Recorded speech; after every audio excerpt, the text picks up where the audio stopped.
So what is up sa inyo mga katribo? I'm back. And for today's video mga katribo ay may pupuntahan tayo. Pupuntahan natin yung ating good item, yung ating power bank. Okay. Okay, power bank ng ating motor mga katribo. Mga katribo, ito na. Yeah, boy. Ay, talaga sagad-sagaran to man. Sipin mo magkaka-power bank na tayo dito sa ating motor. What? Ibig sabihin nun, wala nang loobat man. What? Hindi na maluloobat ang ating motor man. What? So yung power bank natin mga katribo, ang brand niya ay Air-Racer RC Mini X Lite. Ang capacity nito ay 10,000 mAh. Okay. So medyo matagal-tagal din tayong naghanap ng ganito. Medyo mailap. Fairness, inabot ako ng ilang buwan paghahanap na ito. I think 5 months sa marketplace. Ang ilap kasi, yung iba overpriced, yung iba 5,000, yung iba naman 6,000. Eh ito, 3,500 lang men. What? Bro, what are you talking about, man? Sino ba naman ako para hindi kunin yun, di ba mga katribo? Ito, bibiyahe na tayo. Pagkatapos ng work, kagagaling lang natin sa work pero bibiyahe na kagad tayo para makuha yung power bank natin, di ba? So, ang total na tatakbuhin natin for today's video mga katribo ay pupunta tayo ng Villasis mga katribo. Villasis. Dami nagja-jogging dito sa may bypass, oh. Dami. Villasis, ipin natin yung ating location ng Villasis. 86 kilometers mga katribo. 86 kilometers, 1 hour and 27 minutes. So, dapat alas 7 andun na tayo mga katribo. So, it's currently 6:04 in the evening. At yun, ang dami nagja-jogging. Nag-error told na naman yung motor natin kanina mga katribo. Nakaka-bad trip. Kaya pinush nating makuha tong power bank na to mga katribo para maisabay na natin siya dun sa ating full build dito sa ating motor mga katribo. So medyo lobat tong ating camera mga katribo. So update na lang mamaya pag ando na tayo.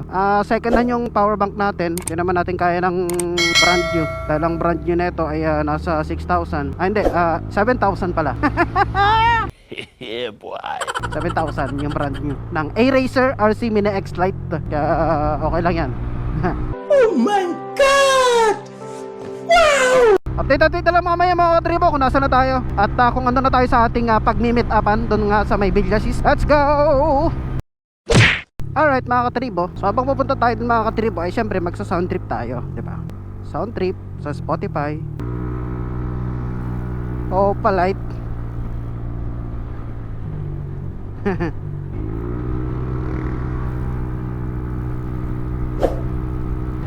Alright mga katribo, so habang pupunta tayo din mga katribo, pag-usapan natin kung bakit ba natin kailangan mag-upgrade or magpalit ng power bank or ating electronic control unit ng ating mga motor. Number 1 dyan, maalis yung limiter. So kumbaga matatanggal yung kung ano mang mga naglilimit sa motor mo. At the same time, magkakaroon ka ng full control sa yung air-fuel ratio. Yan. At syempre, dagdag horsepower na rin yan. I think sana kapag na-set na natin siya, magkaroon tayo ng horsepower at least 20 plus 23, 24, mga ganun, okay na ako dun. So currently ang setup natin ngayon mga katribo is bolt on. Wala pa tayong throttle body pero soon magkakaroon.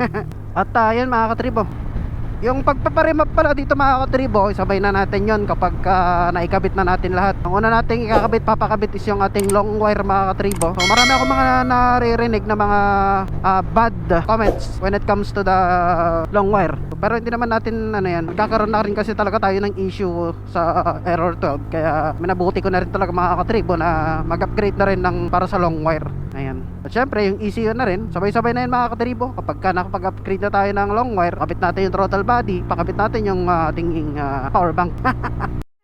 Okay. Power bank.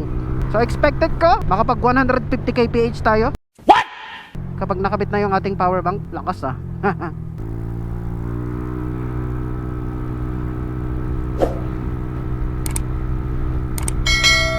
At yun, sana lang talaga. Tara, let's go, Villasis. Swal pa lang tayo mga katribo, swal. Medyo malayo-layo pa pero kaya pa.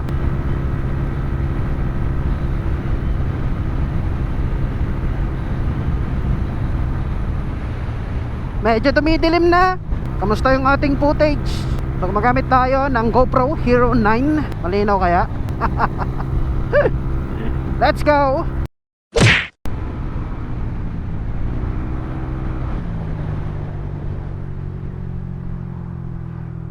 Alright, Lingayen na tayo mga katribo. Lingayen hits. Shortcut na tayo dito.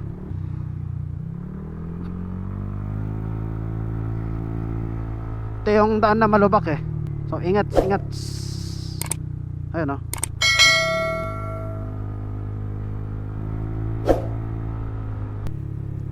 Okay, crossing Benmalay na tayo. Dalawang bayan na lang. Tapos Villasis na. Medyo gabi talaga tong biyahe natin mga katribo. Sensya na. Biglaan lang to eh, biglaan lang. Pagka kasi ganitong may ganitong deal, di mo na dapat pinapalampas. Dapat kinukuha mo na kaagad. Daming gamo-gamo. Actually mga katribo, marami naman din talagang benefits ang pagkakabit ng power bank na eraser. Pinaka number 1 dyan is matatagdagan nga yung horsepower. Kaya nang nabanggit ko kanina. Alright, San Carlos na tayo mga katribo. Oh, kung magpapalo ka na sana. What? Bro, what are you talking about, man? Oo, update mga katribo. Malasiki na lang, isang bayan na lang, then Villasis na, of course. Gutom na ako. Pero may na tayo kakain mga katribo. Somewhere dyan na sa part na yan ako kakain. Ganda ng daan, liwanag eh. Ito tayo syempre. I-adjust natin yung ating suspension. Matagtag masyado mga man. 1, 2, 3, 4, 5. Alright, Villasis na tayo mga katribo. Dito kami magkikita sa may 7-Eleven.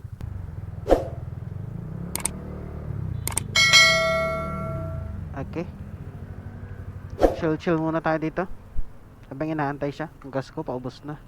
Alright, A few moments later. alright mga katribo, so nakuha na natin yung ating power bank. Ayan, pakita ko sa inyo para hindi rin kayo mabitin, diba? Grabe, excited na ako. Ano kaya magiging output na ito mga katribo? Mamaya pag may maliwanag, tingnan natin. What's this? May JS man. JS sila. Maya banda doon may maliwanag doon na part para makita nyo rin syempre mga katribo.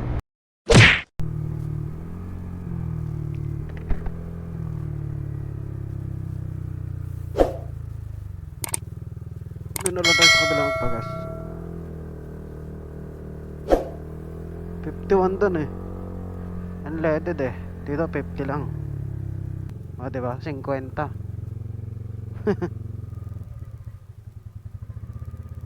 Dito ba dito? Full tank po, green. Green. So ito na. Papakita ko na sa inyo ang ating power bank. Pwede na! Power bank na nagkakahalaga ng 3K. Lagay ko siya sa ganito. Wow! Yeah, boy. Solid man. Ayun o. Ang patatak niya is A-Razer RC Mini X Lite. Ayan. Para sa NMAX version 2. Actually mga katribo, first time ko makakita ng ganito. Hindi ko pa siya nakita in person. First time lang. Ngayon lang. Sin ngayon lang. Ayan. So hindi ko na napakita yung pinagbilan ko. Pero ayan.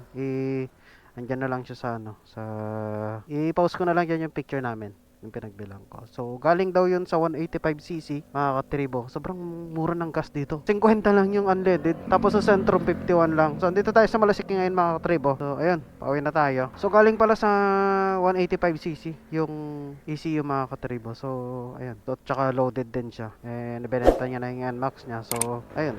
Shoutout kay Mr. Anong pangalan ni sir? Hindi ko nakuha yung pangalan niya. Ang pangalan niya ay si Boss Romel Mejia Kamkam. So shoutout po. Salamat sa napakagandang deal para sa ating power bank na A-Razer RC Mini X Lite. Siguro dito ko na rin siguro tatapusin ang ating vlog mga katribo dahil pauwi naman na tayo. At yun, sa murang halaga nagkaroon tayo ng power bank. Akalahan nyo yan mga katribo. Aray ko! Ayan, see you sa susunod nating content mga katribo. Ewan ko baka yung installation na ng ating throttle body, ng ating ECU, yung at saka yung remap ang mangyayari. So gagawin ko kasi sabay-sabay na yun mga katribo para dito sa ating motor. Pero syempre, goods na at hindi na pong apalya at malakas sa gas. So, ayun, like, share, subscribe mga katribo at ako'y pauwi na. Kita-kits na lang tayo sa susunod na vlog. Yeah.